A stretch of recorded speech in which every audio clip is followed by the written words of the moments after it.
Šiandien jums atvežiau projekto vieną renginį sveikatos skrynia. Jo esmė yra sveikos gyvensenos propagavimas. Kaip sako sveikatos specialistai, didelė dalimi mūsų sveikata priklauso nuo mūsų pačių. Paklausę mūsų specialistų ir įdomių pašnekovų, jūs renginio metu kviečiami esate parašyti savo sveikatos receptą.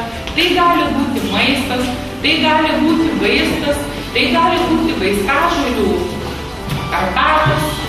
Patys geriausi receptai bus atrinkti ir įteikti vertingi prizai. Jūs galite tikrų gražių dalykų turėti, atsekti, jūsų per močiučių atėjo daug dalykų.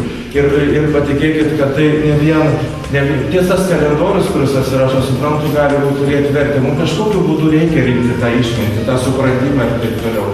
Ir dėka jūsų tas gali įvykti. Šiandien mes matome, kad žmonės iš tikrųjų pasišventė savo profesijai, kalba tuos dalykus, kurie yra labai svarbus kiekvieną mūsų žmogaus gyvenimą. Jūratė padarydama įžangą labai tiksliai prižiūrė.